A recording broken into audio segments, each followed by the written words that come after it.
Because there's a big difference, right, between agents promoting themselves and agents promoting your property in an effort to find the right buyer or buyers that will fight over your home. Good morning, Charleston, and welcome to another edition of the Brian Beatty Real Estate Show here on the Big Talker, 1250 WTMA and WTMA.com. Today, we are talking about something that I think a lot of you, myself included, find a little creepy, a little Big Brother-ish. And we're going to talk about AI. We're going to talk about the advancements in technology and how we can leverage that to really boost the marketing of your specific home to a specific group of people with the right message at the right time to increase the likelihood that we sell your home for the most money possible, right? There are things we can do on the buyer side as well when we're representing buyers, but that's really what I want to focus the majority of the show on today is how most real estate agents marketing, frankly, has not advanced to the degree that it can, given all of the options that are out there and all the data that's collected on us and just all that stuff, right? So we're going to dig really deep into that today, and we're going to talk about really what today's modern agent's marketing plan should look like for your home, or at least what the capabilities of that marketing plan can do. So, if you guys are thinking of selling your house, first, let me just say that, my gosh, for some reason, it seems like the floodgates have opened, and I can kind of tell you why. It's because interest rates have fallen down, and our lenders are now approving people in the high 6% range, low 7% range. We're kind of past the 8% range. Some borrowers are still going to get that based on certain factors. But we've had a nice little break in interest rates, and so it's kind of busted open the floodgates. We have had a ton of people reach out to us that want to buy and or sell, and a lot of those listings are already on the market. They're already under contract. I mean, we had a group of 2 properties hit the market this week that in the first 48 hours between the 2 of them had almost 3 dozen showings. So there's plenty of activity out there. And like I was saying in my last show, don't think you have to wait until the spring to list your home for sale. The reality is inventory is still low in our market. Demand is still high in our market. It's not as high as it was, and the inventory isn't as low as it was, right? We aren't working with the extremes that we were working with of 2021 and the beginning portion of 2022, but it's still a very active, very vibrant market. And despite what people might read or listen to or watch, I think our market is going to be, frankly, just fine. I mean, you've got some publications that are calling for and economists that are stating we're going to see a little bit of a price reduction next year, right? Values are going to fall a little bit. And those projections are nothing catastrophic. I mean, we're talking like a percentage point or 2 or maybe 3.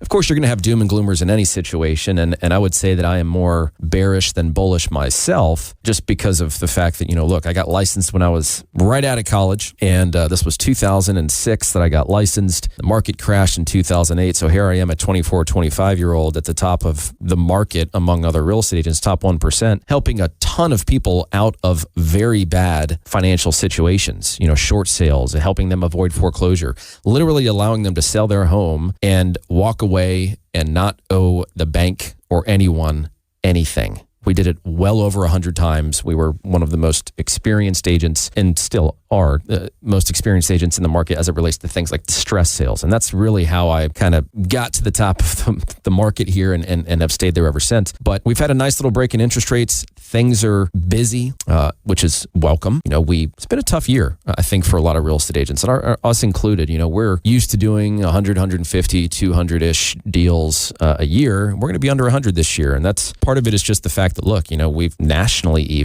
we are about 3 million units behind the pace that we were in like 2021. So it's just, the market's a little slower. A lot of people are very happy with the home that they have now and the interest rate that they have now. So there's just not a lot of demand to move. But I want to get into this discussion this morning about marketing properties because there's a big difference, right, between agents promoting themselves and agents promoting your property in an effort to find the right buyer or buyers that will fight over your home. And so we're going to dig really deep into this, but I'll tell you, if you are thinking of selling your home, if you want to buy a home, if you want to invest in real estate, maybe you own an investment property now and you'd like for us to manage it for you, we've got all different kinds of incentives. I have mentioned them time and time again on this program. If you buy and sell with us, we'll move you for free. We've got different commission options, whether you're budget conscious or you want, the top of the line red carpet treatment, everything in between. Reach out to us. We'd love to earn your business or at least help. The number is 843-800-0065, 843-800-0065, or you can check us out online.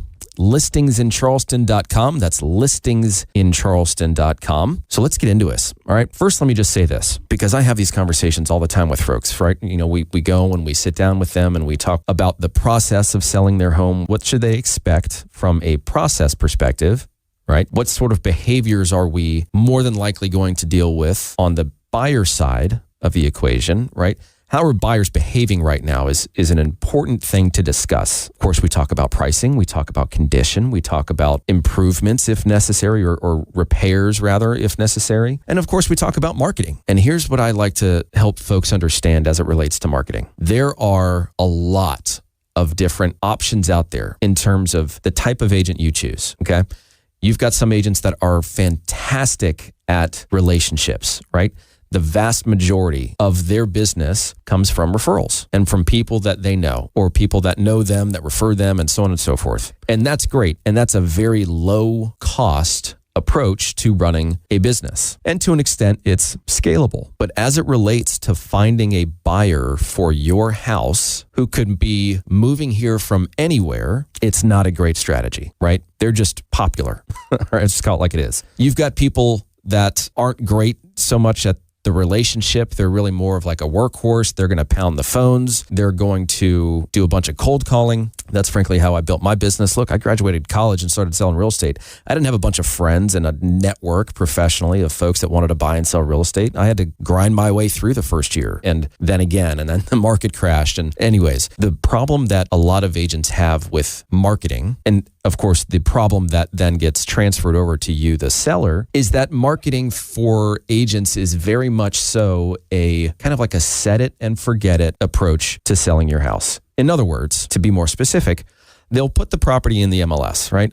You can only get it in the MLS if you're working through a real estate agent because only agents have access to the MLS. I know a lot of sites out there say search the MLS and it's a little confusing. There's only one MLS, multiple listing service, and it's for real estate agents only. That information, once entered by a real estate agent, then gets syndicated to every single brokerage's website, every single real estate agent's website, Zillow, Trulia, Realtor.com, Redfin, so on and so forth, you name it. There's essentially the MLS that then goes to a syndication service that then pushes this out to thousands and thousands of websites. And so what a lot of agents will do is they say, well, look at all the people that are searching for homes like yours on this site. And, how many monthly visitors are on this site and so on and so forth. And the reality is they have zero control over the consumer's behavior as it relates to going to these sites or not. There is no targeting associated with syndicating your listing to one of these websites. People are either going to go there or they're not going to go there. So there's no control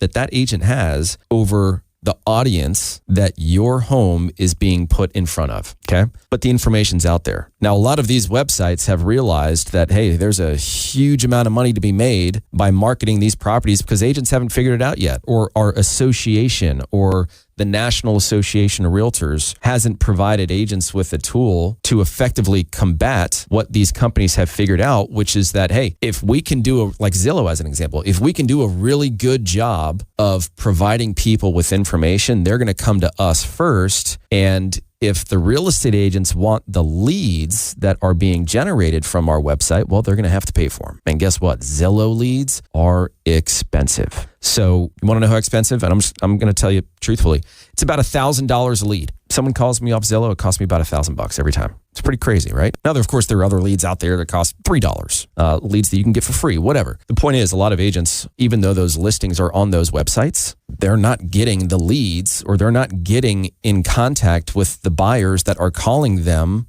or trying to reach the listing agent about the property they're interested in. The company that's promoting it, the website that's promoting it, Zillow, whatever, they're taking control and they're pushing those leads out to the people that are willing to pay the most for it. So already as a seller, you are in a tough spot because now buyers are having conversations with agents that know nothing about your house. And that's frankly just the tip of the iceberg. I've got a lot of this kind of information to share with you today. I think it's going to be pretty interesting, so stick around.